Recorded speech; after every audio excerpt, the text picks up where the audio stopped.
This episode is sponsored by UPMC Altoona Elite Orthopedics and the UPMC Sports Medicine Concussion Program. UPMC Altoona Elite Orthopedics and the UPMC Sports Medicine Concussion Program are proud to support youth sports across our region and proud to sponsor the 2022 High School Football Preview on the Altoona Mirror YouTube channel.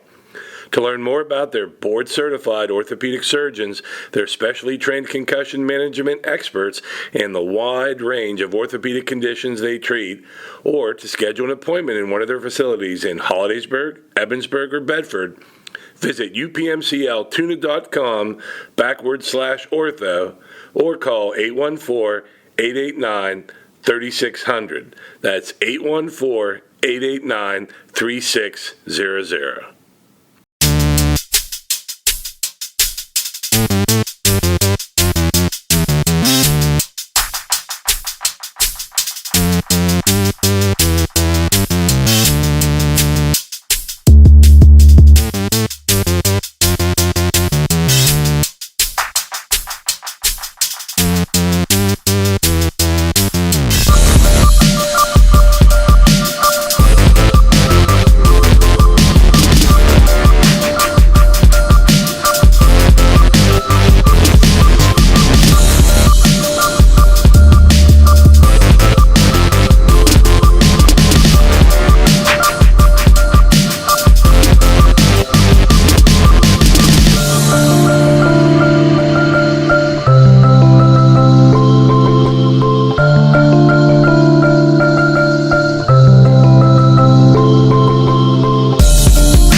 Hello again, everybody, and welcome to Week 14 of the High School Football Preview Show here on Mirror TV on the YouTube channel. My name is Scott Frank. I'm joined again by our two football gurus here, Mike Boydham, Andrew Stein, and this week's guest, kind of like for you old enough people to remember Johnny Carson, we would have a guest, co-host, stuff like that. Homer DeLattre from Hollidaysburg.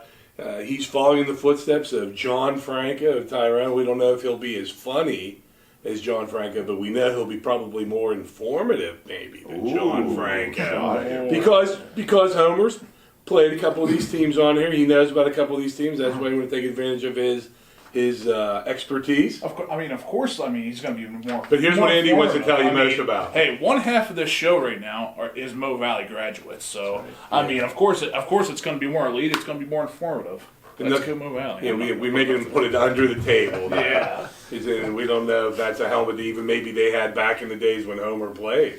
Or were they the leather ones without the face? No. We had one stripe. I think we had one stripe. There you go. I don't think we had that. Well, we've got 4 games we're going to look at. Right off the bat, we still have 2 local teams planned because Mike, Andy, and I didn't even know if we were going to have a show this week, and we are. And right off the bat, we're going to talk about a game that's going to be on the road in District 10, Central 6-1 at 10-1 Grove City, 7 o'clock.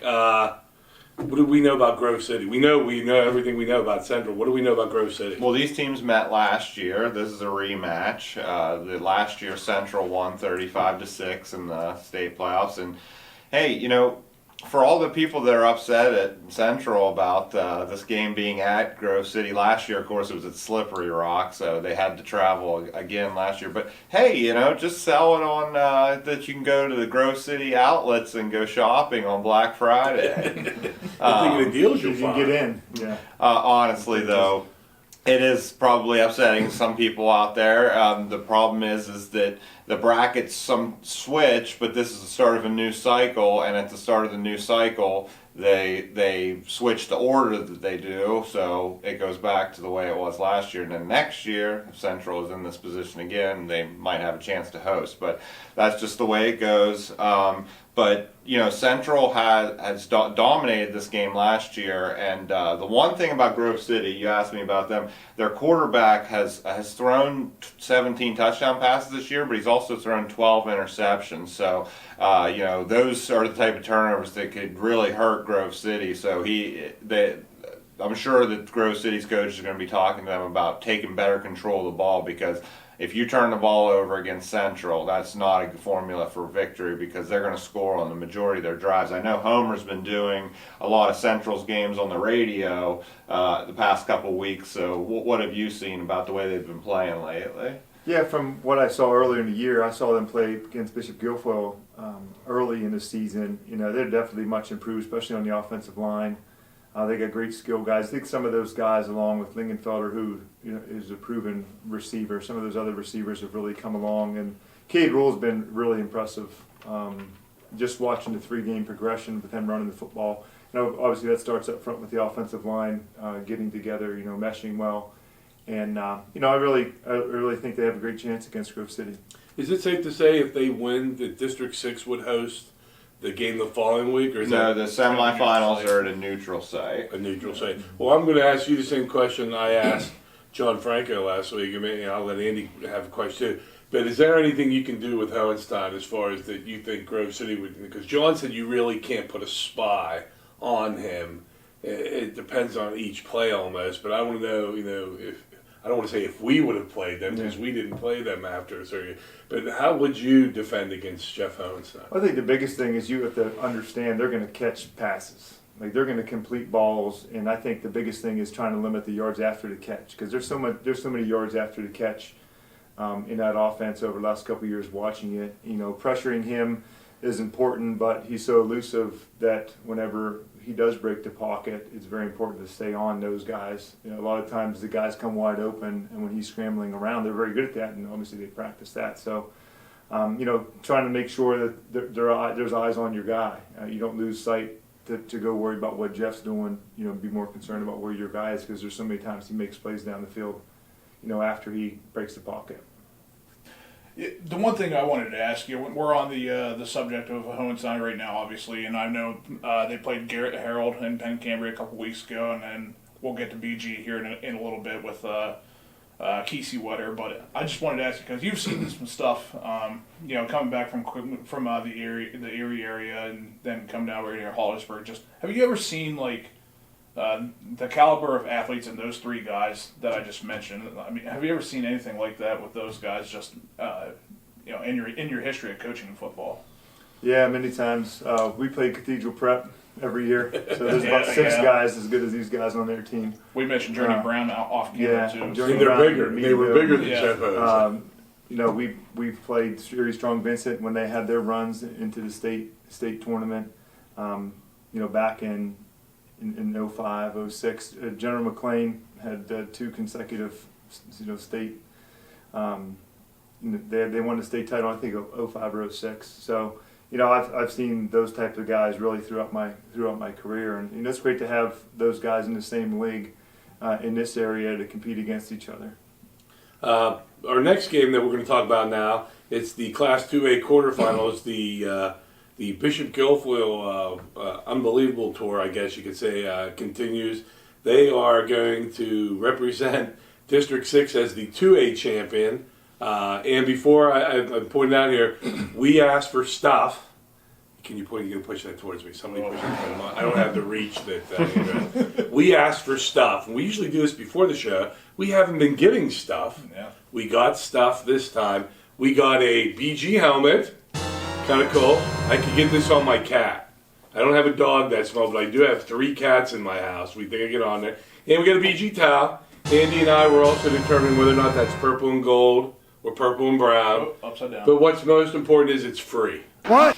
We got it free. That's what matters. It was mailed to us. Somebody put it in Brent Wyans. whose son is on. He's he had a touchdown for BG last week. Exactly. So you're better. Thank you very much. But it was his son the kicker? Yeah. It said W&J. Devin. Yeah, he's at W&J right now. But yes, we thank you very much because we didn't know we were going to have a show. And so if they win, I wonder if he'll send us more stuff. I'm wondering where I'm going to put it on the board. We could put it right here, maybe. Could Put do it that. right there, maybe. We don't need to have us up anymore. As No. much as we liked it, Hannah, a lady that used to work here, I love made that for us and sent that to us and everything. But yes, Mr. Wine, thank you very much. How cool. We put it next. You could be like a father and son. There's the BG, and then there's the little BG. There. Now, maybe Central will want to send us a football helmet now if they win. There we go. Next week. But anyways, we're going to talk about Southern Columbia, District 4 champ, the 5-time state. Well, currently 5 times in a row. They actually have. Well, we'll get to that later. Yeah, that is Friday night at Mansion Park, 7 o'clock, right off the bat. Southern Columbia. I mean, does BG have a shot? That's a mountain of a program they're taking on. Yeah, but I mean, has there been any better 1A program than BG the last decade? I mean, they've been the dominant team in 1A, and Southern Columbia's been the dominant team in 2A. The only difference between Southern Columbia and BG over the last year is that Southern Columbia won its appeal to stay at 2A, and BG didn't appeal. With the success factor, that's why they are at the same level now. And, the kids at BG know about Southern Columbia. I mean, this has been drilled into their head. That's the same as with Richland. When they moved up to 2A, everyone said, you're not going to beat Richland. And I'm sure now everybody's saying you're not going to beat Southern Columbia. Motivation's a great factor, and, hey, Southern Columbia, they haven't been invincible this year. They've lost some games. Now, they've really come on. One of the teams they lost to was Mount Carmel, and they just beat them 48-18 in the district championship game. But this is a team with a lot of prestige, and BG knows all about that. So this is like I would assume there's going to be a really nice crowd out at Mansion Park. This is a matchup. It's like kind of like a dream matchup, really. As a coach, if you had Hollidaysburg and you were going up against a team that had that kind of history, how much of it is spent trying to get in their heads more than just doing X's and O's, trying to make sure that your kids aren't overwhelmed by whenever, I don't say when Hollidaysburg would play Erie Cathedral Prep, I mean, Erie Cathedral Prep had this aura about them, kind of like Southern Columbia. What does Justin Wheeler and his staff, how much prepping for up here are they doing this week probably? Yeah, I don't know if they have to do that kind of prep as much, because, I mean, they've proven themselves over the years, being the top Class 18 around. I think there's a lot of confidence that comes along with being successful. And, I think back when they got bumped up to the 2A classification, that was the first discussions, that I had with some people from BG is about Southern Columbia. And then the state brackets came out and they saw what they had them right away. I mean, Southern Columbia is not just they haven't just been good for a couple of years. I mean, I remember in 96, 97 when Michigan Valley was helping coach there, and they went to the state semifinal game, and I remember going with Howie and some of the coaches over to Southern Columbia. They were in the state finals and they won the state title in 97. So, I mean, they've been around since then at the A level, and then once the 6 classifications came in, they went up to the double A, and they continued their success. And then I don't see why Bishop Guilfoyle can't run that same cycle. They're very confident. They're very well coached. I think, being home helps. I know Southern Columbia will bring a nice crowd with them. They got a great history of success, and I know they had some early losses this year, but I know they had some, at least 2 of their players that didn't play in some of those losses that are back, and I'm sure that Justin and his players will be well prepared. So we talked a little bit earlier about Jeff Hohenstein and how you would guard against him. Carson Kiesewetter, he's a different kind of quarterback. He's also going to move around the pocket, but more, while Jeff is probably looking to throw the ball first, Carson's probably going to try to run the ball first and throw it if some guy breaks wide open. Which is harder to defend, and how are the differences in how you defend that? Well, the running quarterback is very difficult to defend. I mean, I think most of those runs are design runs for Carson to get himself in space, whether it's the sweeps or the front side, reads and giving him options. That's a very difficult scheme, especially out of the spread sets. There's some difficulty to a team that passes the ball a lot, and a team that has a lot of weapons on their perimeter.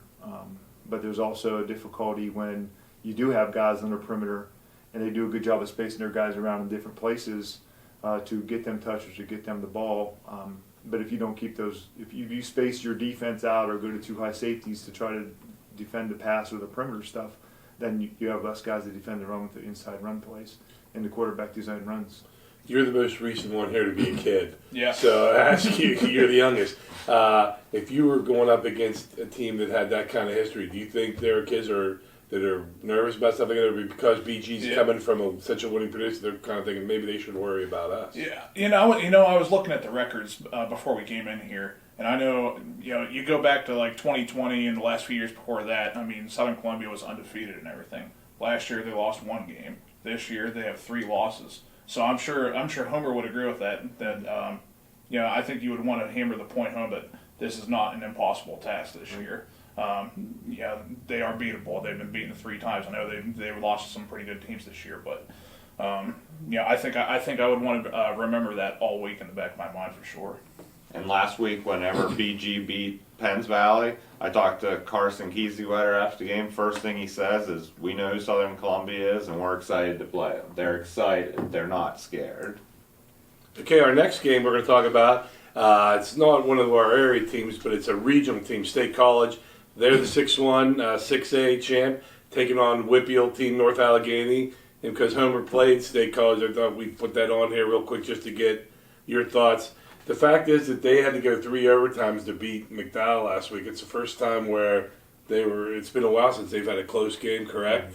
Well, they were in that. Altoona was in that. That's true. That's championship true. game Up until the same Harrisburg games. Yeah. How good is North Allegheny? What do you know of North Allegheny? And I mean, because last year this is where they lost. They lost. Was it Mount Pleasant? I think our producer director. They lost in the semifinals to Mount. It was the next round. They lost to the Whitfield. Mount Lebanon. Mount Lebanon last year. Yeah. North Allegheny had a little bit of a slow start, but Art Walker's been there a number of years, and they're a perennial state caliber team. I know Pittsburgh Central Catholic was the other team that they battled to get to this point so far, but I mean, Matt's been there for a couple years now. I know they were in the state finals a few years back, but I think this is the best team I've seen them have in a number of years. That run pass mix type teams. I think North Allegheny's an offensive line built. They always have great linemen. And, Division I guys, type of guys. I mean, Big Ten guys, not just Division I guys. So you see those guys on TVs on Saturdays in big time football. So they have a good history of, especially offensive line play. That's where they make their hay in the run game. With State College earlier in the year, they were kind of going back and forth with Finn Fermanak and York, quarterback there. Well, now that they've kind of settled on Finn Fermanak, what does he bring to the team that really helps them out? Yeah, he can throw the ball a little bit better. I know that some of the design runs for Owen. I mean, they still design and run a lot of things for Finn. They give him some options in the run pass option game, and allow him to run the football with some design quarterback runs. So I think he adds more to both sides of that, being able to throw the ball downfield successfully, and more than maybe Owen did. With Owen's is as good of a running back as the quarterback, so he can stay have them both in the backfield, which creates some issues. And Finn also played some wide out, so he's capable of doing that. But they have a good skill set of guys. I think their defense is really solid. They have a great defensive line, good defensive ends. They're really solid in all 3 phases. We were just talking about the Whitfield just now in North Allegheny, just how dominant they can be. I think back of all the Whitfield athletes, over the years. I know Tony Dorsett, Ty Law. If you want to go more recently, Terrell Pryor was the #1 recruit. Ben DiNucci. Well, yeah. Pine Richmond there. Pine Richmond. Neil Walker. Neil Walker, there you go. Just why do you think that, there are so many high quality athletes like those guys just coming out of just one spot out of the state in the Whitfield? Yeah, I mean, it's no different than Philly. And Philly's got a lot of guys playing on Fridays. Every college football game you watch, there's a guy either from Philly or Pittsburgh in it at all levels. Even in the NFL last night, the wide receiver, the way to start went to Penn. I mean, he was a WPL kid who was Watson from South Fayette, who was a solid kid, and evaluating the Big 33 and East-West game every year, it's just a notable difference between those athletes and the kids, in the smaller school range or the kids in this area. Our last game we're going to talk about here is Saturday, 5 o'clock in the afternoon. I'm assuming because they don't want to freeze people out on another Saturday night game. But 4-1 Canton is going to play Northern Cambria, the District 6 Single A champ. The one thing I know is Northern Cambria used to come to the 7-on-7s that Hollidaysburg had. So did they come this year for you guys? I know they came last year and the year before that. So could you tell from seeing there that they had something brewing that was going to be special? Yeah, I mean, Sam Studi, he's a really good football coach, very, very good coach. And he had, even 4 years ago, I think this group of guys, he would bring down to do junior high 7-on-7s when we started those a couple years back. And it was very committed. The kids are committed. They got a lot of good sports programs, not just football there. And I think they really got a good group of kids that came through this year. Canton's a team from last year that was very, had a very good season and sort of felt like they didn't achieve what they wanted last year. They had a couple injuries in the last couple games of the year, and they felt like they didn't achieve what they want. So I know they're real hungry to get to the state finals. Yeah, they got knocked off by BG last year, and there was a big turnover late in that game that made it a 2-score game. It was still like a 1-score game. I think. They had an injury too. One of the better guys, I think, went down. Even the week before that, they had an injury. So right. I know they were. I talked to the people in that area and their coach in the off season about being from around here, BG, and different things like that. So I know they're very excited for that. But I think Northern Bedford has a lot of energy right now. Winning their Northern Cambria. Northern. That's all right. Gary Black will appreciate you winning saying their that. first district title. Sam he's been bringing some of his quarterbacks over in the off season to the little quarterback workouts we do in the winter over the year. So Owen's been down for a couple years now. And what an overhaul for Northern Cambria. I mean, I remember when I started here that Northern Cambria just running the ball. That's all they did. Then Mike Hogan came there and they started to throw the ball a little bit more. And now this kid this year, Owen, he set the record for a single season passing for Northern Cambria. So they've kind of completely evolved their offense, and it's led to their first district championship. Do you have a question before I go to our fun part of the show and everything? At least we think it's a fun part of the show. Hey, I think I'm good. I'm ready. I didn't know if maybe little Andy part. Stein had a memory of Homer DeLattre, who was a football star. Maybe just eating pizza. Oh, hey, well, there you go. I'm always about eating pizza. Mike's. This is a fun part of the show where Mike's stat of the week. Then we're going to do Stein's line. But Mike, what is our stat of the week? Well, I kind of alluded to it earlier and almost accidentally said it, but Southern Columbia has won 12 state championships. That's the most of any team in Pennsylvania, and they have won obviously the last 5 years at 2A. And like I said earlier, they didn't have to move up because they won their appeal. Although that will be changing if they continue to win, because the PIAA has removed the transfer part out of it. Well, it's going to be official in December. Only first reading. So be Yeah, careful with that. they have the third. They've gone through 2 readings. The third one is in December. So if It's closer every time. if it gets approved, they won't have to. I think that honestly the PIAA got sick of how many appeals processes they had to go through. But we'll see what happens with that. Anyway, 12 is the number.